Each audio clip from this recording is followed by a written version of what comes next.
Hello, everybody. Dr. Lena Rodriguez, your intrepid correspondent, coming to you with a mix of US and global affairs. We'll be getting into it. I'm making this probably around halftime of the Super Bowl. So those of you who know me well know I'm a sports pig. So I just thought I'd take this opportunity to say gridiron. Okay, gridiron was modelled on rugby union back in the day. And so Australia, New Zealand, UK and some other countries still play rugby union, but we play it with no padding and no helmets. I'll just leave that thought with you, right? And we don't play on AstroTurf or any of that crap. It's a real field with real grass. Imagine that. Yes, so the point is, if you learn the code here, you're taught not to lead with your head. It's the complete opposite. So although there are concussions and head injuries, they're actually not as bad as the US has with helmets. Helmets themselves are actually really dangerous because they give a false sense of security and the way they use their heads.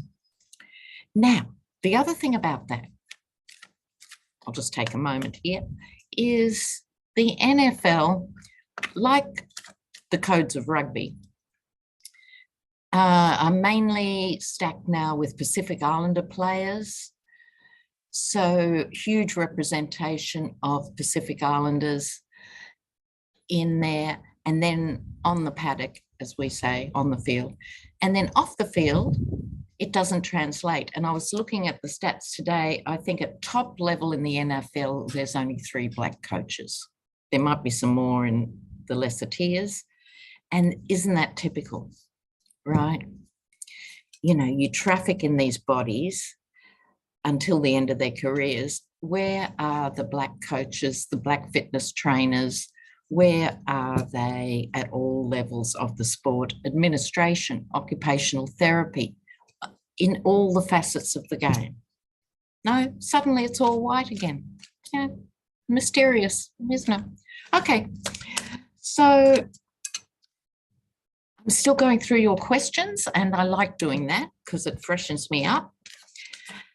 And I'm going to have a quick look at the trucking issue, of course. I think Ambassador's Bridge has now been reopened. I'm not 100% sure. But I want to know who's behind funding, because I've heard from a lot of Canadian viewers that because the crowdfunding was stopped quite early on the Canadian side, it's US money. So who's funding the trucking protests and why? Because as we all know, with huge protests, they often get co-opted by other agencies and organisations. So let's have a look at the funding.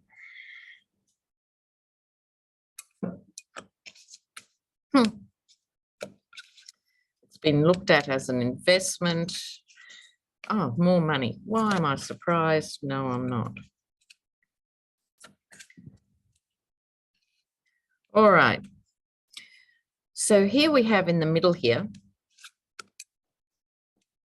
7 of Pentacles, assessing the harvest, right? I think they were actually expecting even more money. And they got what looks, if you look at it quickly, 10 million here, 5 million there, it looks like a lot of money. But whenever there's big money involved, people come and swoop in and it mysteriously disappears. So somehow big money flooded in, but it didn't all get to the truckers. That's interesting in itself. There were several sources. Here are people talking behind the scenes. Ted Cruz has come out and been all gung-ho. So I think it could have been a mix of big donors, but not traditional GOP donors.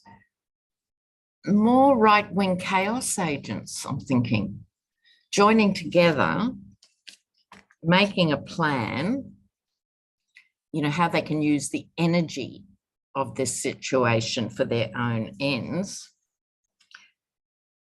we've got the Queen of Pentacles here. I don't think this is specifically a woman or even a single man. It's the idea of being able to control this money. In other words, I think some people went in just for the money. How weird is that? It shouldn't be weird, but I still sometimes get surprised. So it wasn't the cause. What I'm trying to say is that they weren't inspired by the cause. They were inspired by the fact there was going to be lots of money, and they got in there, and they were the ones who got away with the missing millions. This could, as if we need another court case, justice. I think long after this has been put aside, there's going to be court cases about the money and the transfer of money in suspicious circumstances. Okay, so what's going to happen with the future of these protests? Are they going to lead to lots more? Is there going to be massive disruption? Has it peaked, or is it coming down the other side? What's happening? Because New Zealand had some protests, the UK and Europe. What's happening with the idea of these blockages? What's happening with the idea of this?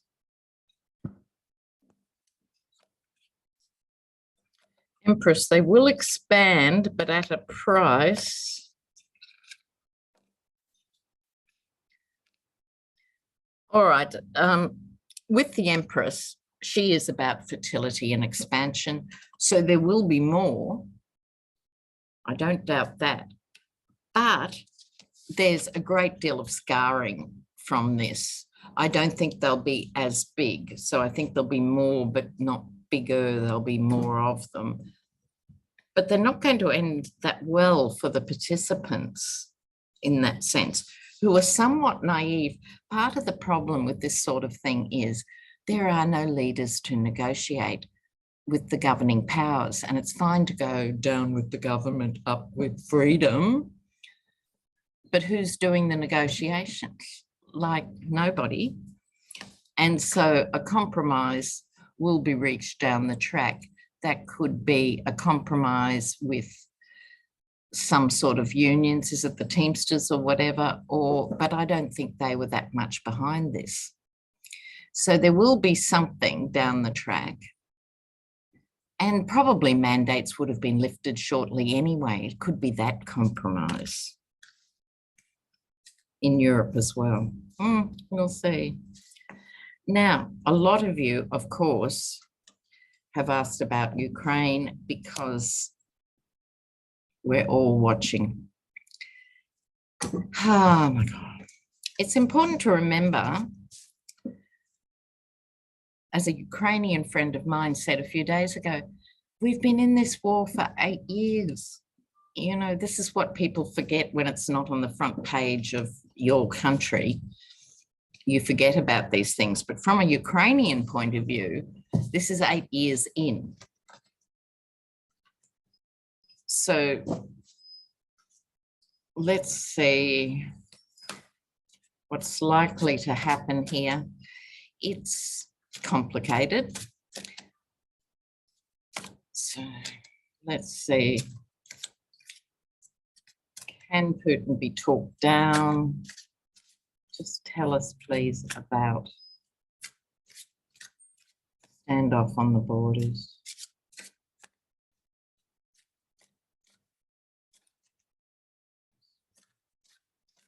What's happening?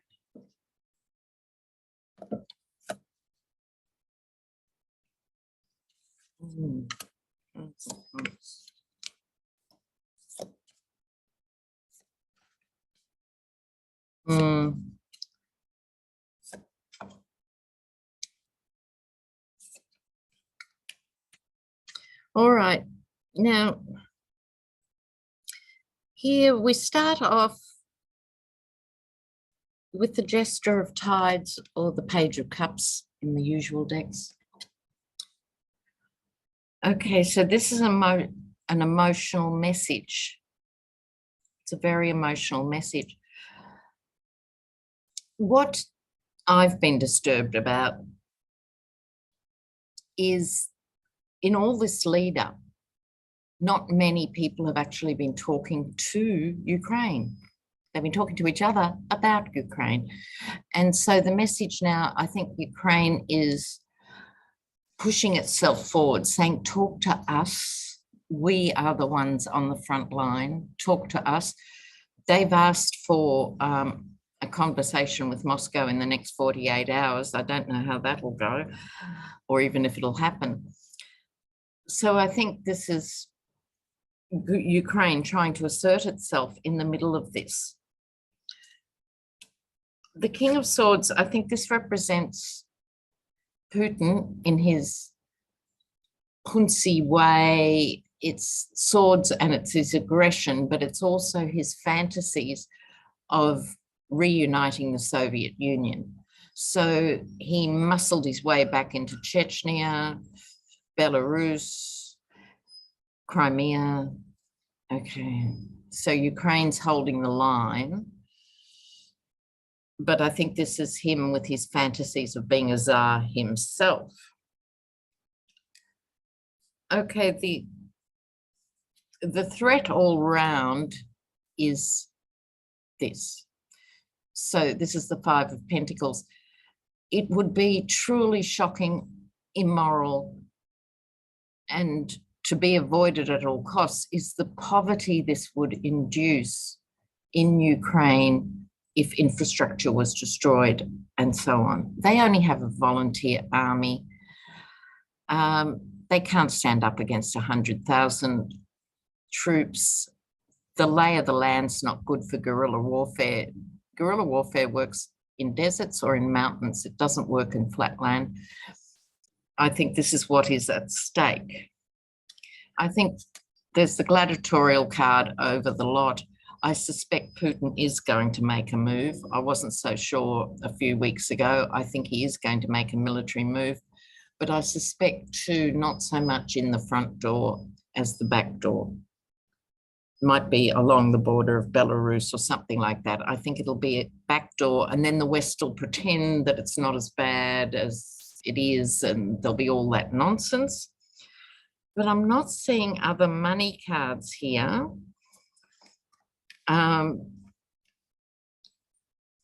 We've got the beginning of swords. I would have expected more pentacles cards from the sanctions, but I think this, as the ace of wands, ace of swords, the diamond, I think this represents the sanctions that NATO and the US will inflict on Russia. But as we all know, that doesn't affect Putin or the oligarchs, just normal people. I think there'll be desperate last-minute attempts at diplomacy that leave no one happy. The West won't be happy, Russia won't be happy, Ukraine won't be happy. Apart from that, it'll go really well. So there's that. However, at the very end of this, which is an outcome, I'd say more than a year away, is the Star. So something that we don't actually see as likely, I think might happen a year from now, which could take the form of Putin being either ousted or just out of the picture. Let's just put it that way for YouTube, shall we? Out of the picture. So he could do his worst and then things change in Mother Russia.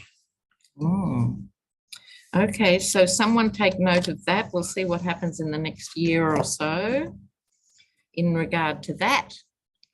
Now, you've requested a read on Josh Hawley. Oh, he's another one of those all-American boys who's prepared to sabotage the democracy, you know. How does that work? Okay, Josh Hawley, nasty man, senator for Missouri. What is he doing? Well, why I'm even bothering to read on him is he is sabotaging the Pentagon nominees for the Biden government. And with all these volatile things, we're not even looking at North Korea. So Kim Jong-un or whoever is running North Korea, and that would just be a guess, wouldn't it, really? They always love a vacuum. And so China will be taking its time to watching how this unfolds in Ukraine. So the Pentagon is really, really important. And Josh Hawley is holding up these nominations. I'm sorry, America, your version of democracy, and it's just a version, it's just one model of democracy, right? You didn't invent it. That goes down to Athens thousands of years ago. You chose and worked for and fought for and applauded your particular sort of democracy. But how one person, like you have Manchin and Sinema being able to hold up trillions of dollars. How does that happen? You've got Hawley holding up the Pentagon. I mean, it's time for Americans to really, really look at other models. You know, I know it's the Star-Spangled Banner and all that, but it's so complicated. I mean, I've been buried in American politics for 4 years and I struggle to understand the very basics. You know, it's such a complicated system. Okay. All right. Hawley. Let's see what the cards say for Josh Hawley.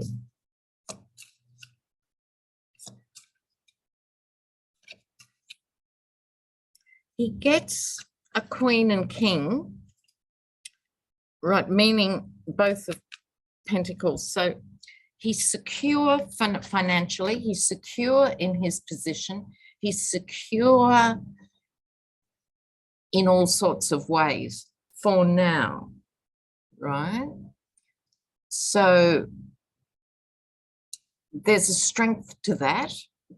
He's not worried by much. He doesn't feel threatened. He's not worried. However, coming up, we have the Five of Tides or the Five of Cups. So that's a disappointment. He's heading for a disappointment that will lead him to be a hermit. He'll sort of drop out of the public eye for some, while he's using a fig leaf to cover up whatever he's done. In other words, he's not the first name on your lips for public corruption or anything like that. He's just more a pain in the butt.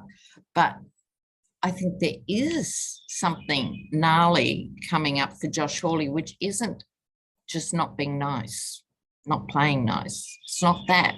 It's something we don't know about. And he's going to have to cover his privates about that. It might, in fact, be a scandal involving the said privates. Oh, bit of gossip. We'll see. Okay, so, I do desperately want to read now on Leonard Peltier, who has been in jail for 44 years. I'm so old, I can remember when he was arrested. And those of you who followed politics at the time, 60s, 70s, into the 80s, where the FBI were really horrendous. They conducted, I don't think it's too big a bow to pull, a guerrilla campaign against what was the American Indian Movement, AIM, and those other organizations for asserting things for Native American rights. And the FBI, it was a different generation, it was a different mentality, but they did fiendish things. Now, in the case of Peltier, for those who don't know the story, he was with some others, 2 police were shot. He was arrested and convicted for the killing of the policeman, but he always said he was innocent. And over the years, he could have pled guilty and been out on parole, and he didn't. So what does that tell you? The man is now in his 70s. Apparently he has COVID. Will he be released at the last minute? Surely. Why didn't Obama? Obama was asked to and didn't and wouldn't. Does anyone know the backstory on that? So will he be released? He's certainly not a threat to anybody. Nelson Mandela lobbied for him to be released. Mother Teresa lobbied for him to be released, but every American president. Leonard Peltier, bless his soul.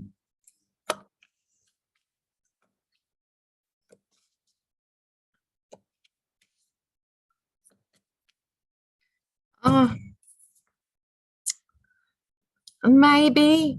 It's just a maybe. I was hoping to get cards of exaltation and liberation. When I got the Fool, I thought, oh, fantastic, brand new thing.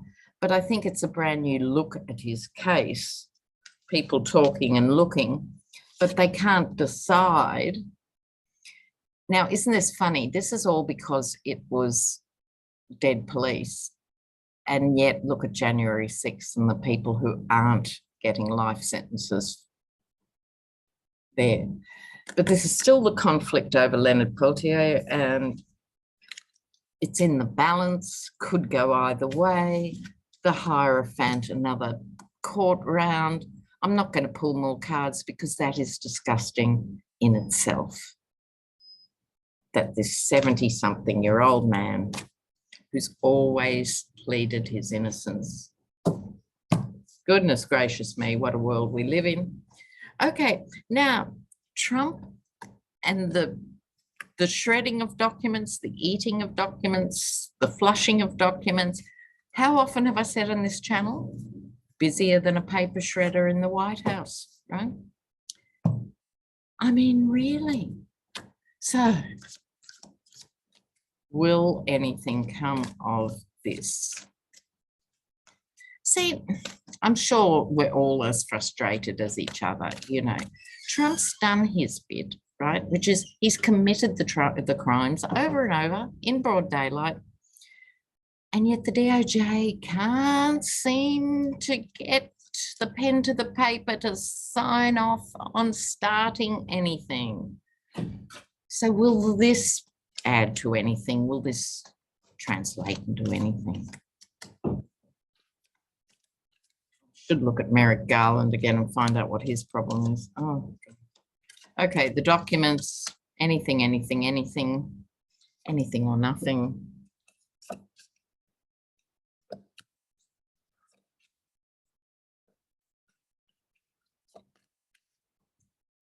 Oh, someone's taking up the cudgels. Okay.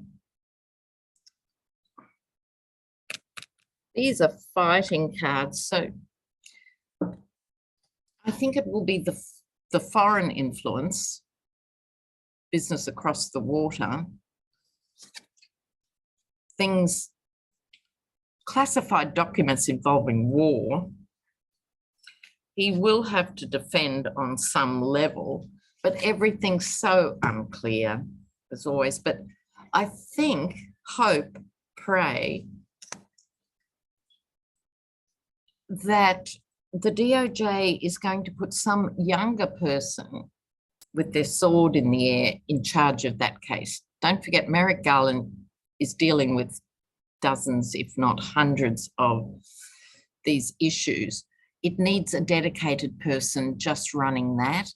It all depends on this person, how far it will go, how well they can make the case, how they can juggle the judicial calendar even, how these things get played out. See, with Sarah Palin's case against the New York Times, that's from back in 2011 or something, or there was something 4 years ago or something.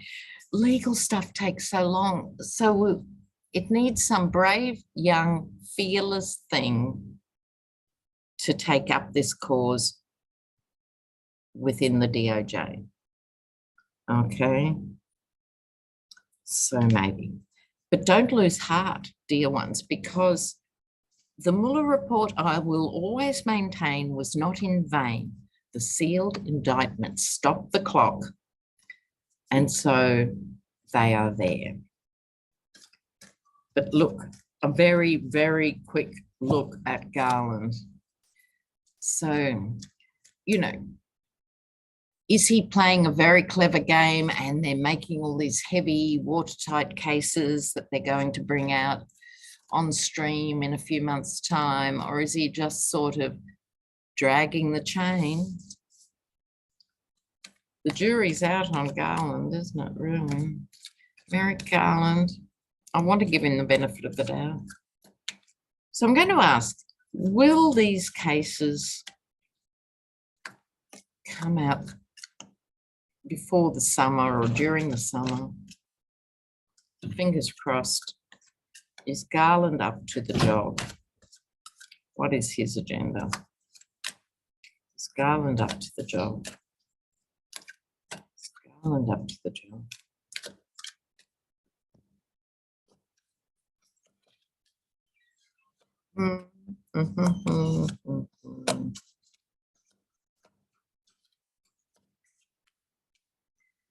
All right, there he is as the King of Wands. Very reasonable. Some might say too reasonable. So part of his problem is, I think, he takes his role as Attorney General very seriously. He is where the buck stops. His job is to oversee all this. Part of the problem is this is not a normal time. He needs to delegate more. I think things are a bit slow because there are all these different teams and then they all have to wait for Merrick Garland to okay the next step or something like that. He's a bit too measured, but this is a card of ethics and stuff, you know. He means well. He himself has a hidden agenda, and in this case, I'm kind of pleased. I really hope it's the right one. His aim is to, here are the 9 and 10 of cups.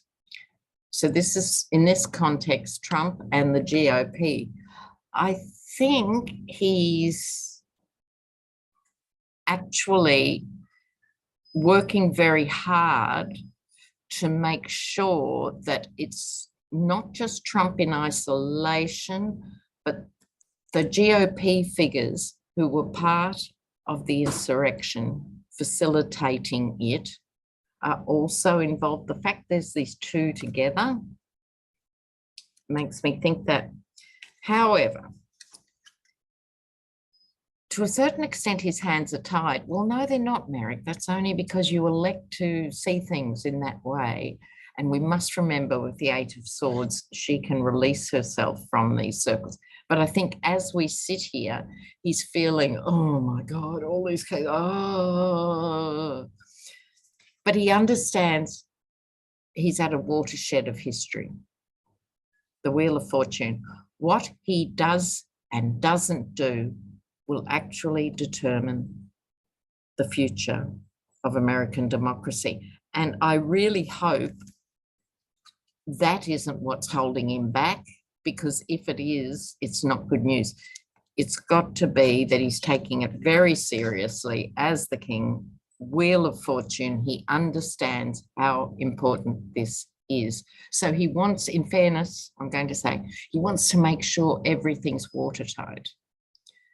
But there are so many cases. Why not let 6 of them go ahead?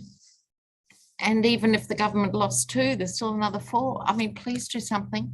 May we all pray. Let's take this moment of global meditation. Merrick Garland, please get a shuffle along, pet. Shuffle along. Now, I've had my first swim of the season. Could be 100 today. It was yesterday. So I've got to go inside now. Ciao, ciao, ciao, ciao. Bye. Oh, can't find the button in the sunny glare. See you soon.